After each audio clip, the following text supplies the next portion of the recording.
You know that feeling when you open your laptop to book a flight, maybe one you've taken a dozen times before? Yeah, you're looking at the exact same route, the same airline, the same economy seat. Right. Your baseline expectation of what that trip should cost is, well, it's practically hardwired into your brain at this point. Exactly.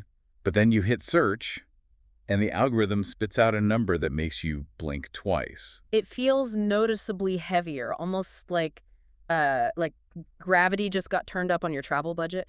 And our immediate consumer instinct is to find a villain, right? Oh, sure. We point to holiday demand or general inflation, or we just assume some boardroom of executives decided to squeeze us a little harder this quarter. Well, yeah. I mean, it is much more comforting to imagine a guy in a suit dialing up prices just to mess with you Yeah. than to confront the macroeconomic reality of what's actually happening. Yeah, and that reality is exactly what we're focusing on for today's analysis. We're pulling from an excerpt titled The Sky Trap, which exposes a totally invisible mechanic driving those ticket prices up. It really does. There's this staggering number sitting underneath your boarding pass that most passengers never see, and it completely reframes the economics of modern travel. The scale of the financial pressure is, frankly, difficult to overstate until you see the raw data. Right, so prepare yourself for this metric from the source material. In just 1 month, specifically April, U.S. passenger airlines spent roughly $6.5 billion on jet fuel alone. Wow. Yeah, and the real kicker there is that 6.5 billion figure was about 78% higher than the exact same month a year earlier. Wait, 78%. Yeah, 78%. And you'd assume, logically, that when you see a spike like that, the industry must be operating at a radically higher capacity, right? Like they're flying more planes, opening new routes, just burning way more volume. But that's the crazy part. The source material reveals that actual fuel usage in April fell from March. They were physically burning less fuel, yet the bill exploded. Right, which completely breaks the standard consumer logic of, usage dictating cost. Exactly. So our mission for today's analysis is to take you underneath the ticket. We're going to map out exactly how a massive global energy shock hides inside your luggage. And why the price of your seat is becoming increasingly volatile. Because to understand how a bill skyrockets to $6.5 billion despite falling usage, we first have to understand the specific fluid these airlines are pumping into their planes. Right, because you cannot equate this to, like, pulling up to a gas station and filling your sedan. Not at all. The chemical and logistical requirements are entirely different. The text uses this brilliant analogy to clarify the disconnect. So if we think about crude oil, the raw material pulled out of the ground, that is essentially raw wheat in a field. Right. And the regular unleaded gasoline you put in your car is like basic bread. It requires processing, but it's a ubiquitous, standardized product made everywhere. Exactly. Whereas jet fuel, specifically the commercial grade known as Jet A, is aviation grade flour. Aviation grade flour, I love that. It's a highly refined, extremely specific kerosene-based product. I mean, it's engineered for a machine that operates in the most demanding environments imaginable. Okay, so I get that Jet A requires a higher tier of refinement. But if the broad crude oil market, the raw wheat, is relatively stable, why does the aviation flour suddenly hit an average cost of $4.1 per gallon in April? Well, the problem isn't the harvest, it's the mill. We're dealing with a severe refining bottleneck. A bottleneck. Yeah, the industry tracks this through something called the crack spread, which is the price difference between a barrel of crude oil and the petroleum products refined from it.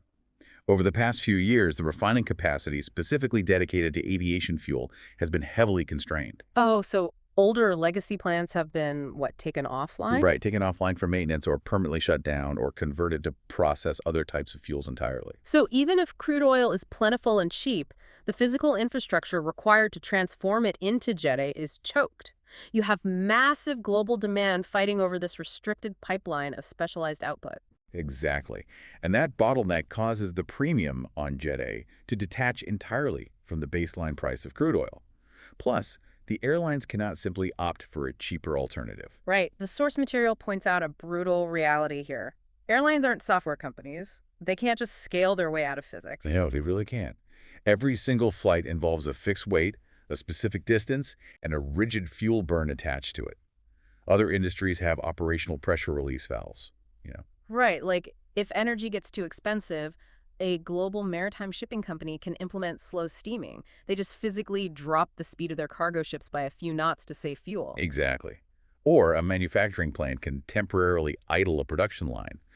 But an airline either flies that 737 over the Atlantic at terrifying speeds and burns that $4.11 a gallon fuel, or they ground the aircraft entirely. They can't tell a pilot to just fly at half speed to save money. No, it just doesn't work that way.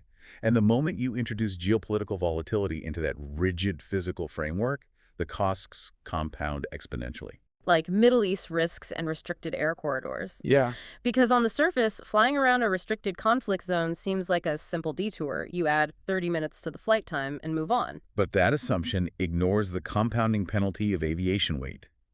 To fly an extra 30 minutes to bypass restricted airspace, the aircraft obviously has to carry more fuel. Right.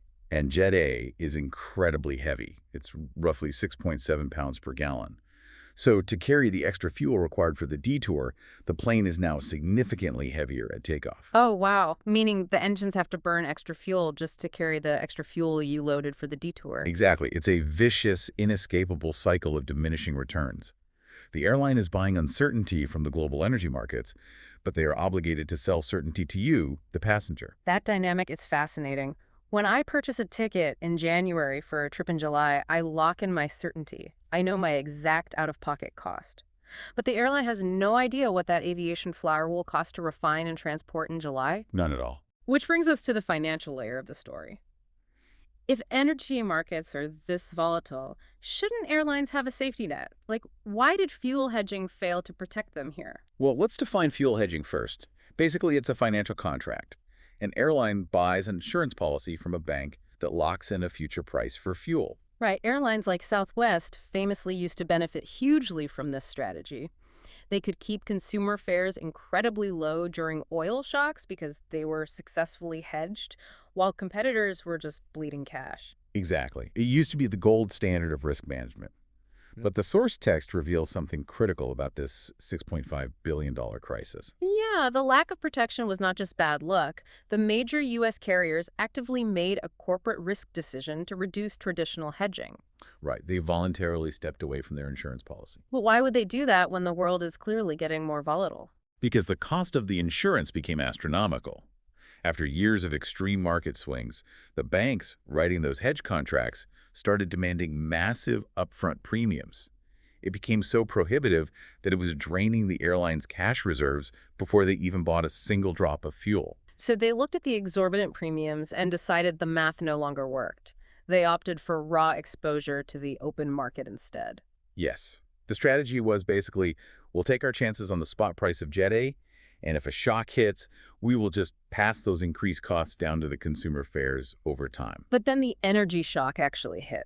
You combine the refining tightness, the unhedged exposure, and the geopolitical risks, and their margins were instantly crushed. Instantly. And because tickets are sold weeks or months in advance, airlines absorb this massive hit first before they can react. Right. They can't retroactively send me an invoice for an extra $100 because their unhedged fuel strategy failed. They absorb the initial hit, but then they have to stop the bleeding. And that corporate pain travels downstream directly to your wallet. The text uses a very evocative sequence here. Energy moves first, airlines absorb the hit, routes get repriced, cheap seats disappear, fees expand, and finally, passengers pay. The fuel bill is the spark, and the ticket price is the smoke. I love that analogy. It's perfectly accurate. So let's talk about how airlines actually pass this on, because simply raising the base fare is dangerous. It triggers alerts on consumer fare tracking websites and demand plummets. Right, which is why they rely on unbundling. They revive fuel surcharges, they expand baggage fees, they add new seat selection charges. Raising a checked bag fee by $15 is much stealthier than raising the base fare by $15. It disguises the true cost of the energy shock from the consumer until they're already halfway through checkout. Exactly. And the application of this pain is highly targeted. The algorithms extract the revenue from specific demographics at specific times. Okay, so who feels it when and where? The source breaks this down, starting with the business traveler. Right, business travelers feel it first because they book late. If you book a flight 3 days before departure, the algorithm has already digested that week's surge in aviation fuel prices. It passes the unhedged fuel reality directly into that last-minute fare because it knows the business traveler is price insensitive. Makes sense. And international travelers see it directly through those bolted-on fuel surcharges because long-haul flights require massive fuel loads. Yes, but the most profound impact is on regional travelers. When smaller markets become unprofitable due to fuel spikes, carriers face a harsh reality. Right, a twice-daily connection to a small regional airport might only be marginally profitable when fuel is cheap. The moment aviation flour jumps 78%, those marginal routes cross into guaranteed daily losses. And a corporation will not fly a guaranteed loss, Yeah. so they quietly cut the route. Maybe a daily flight becomes 3 times a week, or they pull out of the smaller city entirely. Which is a massive warning for listeners. When capacity quietly disappears like that, ticket prices usually rise before passengers even understand why. You look at the booking site, see fewer options and higher prices, and you blame the airline. But you are really just looking at the smoke from that $6.5 billion spark. Exactly. It's a textbook demonstration of market mechanics under extreme stress. So if conventional jet fuel is this volatile and punitive, why haven't airlines transitioned to cleaner alternatives? This brings us to sustainable aviation fuel, or IF. SF is the aviation industry's great long-term hope. It promises lower emissions and a way to break dependence on the geopolitical crude oil roller coaster. Right, it's synthesized from renewable things like agricultural waste or used cooking oil, and it perfectly mimics conventional jet A. It's a drop-in fuel, meaning you don't even have to redesign the aircraft engines to use it. But the source material points out a glaring issue. It remains a microscopic fraction of total fuel demand, and it costs multiple times the price of conventional fuel. Yeah, it's a massive structural trap. Acro- Yeah, airlines are caught in limbo. Yeah. They are trapped between an old legacy fossil fuel system that they can buy at global scale but cannot stabilize, and a future fuel system, SA, that is incredibly promising but completely lacks scale and affordability. Wow. So they cannot afford to fully migrate to the new system, but the old system is actively crushing their margins. Exactly. That is the trap. And sitting squarely in the middle of that structural trap is you, the passenger. Your ticket price is carrying the immense weight of an industry stuck between two flawed paradigms. So to wrap up today's analysis, that $6.5 billion fuel bill isn't just a bad month. It is a massive warning about aviation's energy transition problem. It's driven by refinery bottlenecks, weak hedging, and slow SF scaling. Right. So the core takeaway for the listener is this. The next time you see a flight price jump, stop just blaming the airline website. You have to ask the deeper question, what energy shock is hiding inside this ticket? That's a great point, and I want to leave you with a final thought to mull over. We talk about how smaller regional markets are the hardest to operate profitably when fuel rises, which leads to those quiet route cuts. Yeah, it happens all the time. So if we are truly stuck in this sky trap, waiting for a clean fuel system that isn't scalable yet, while the old one crushes margins, consider what happens to the map of the world. Right. Are we heading toward a reality where entire smaller cities are quietly disconnected from the skies, simply because the aviation flower costs too much to fly there? We've grown so accustomed to the world getting smaller and more accessible. But if this energy trap holds, we might have to adapt to a reality where the map actually begins to shrink. It's definitely something to think about the next time you look up and trace a plane across the sky.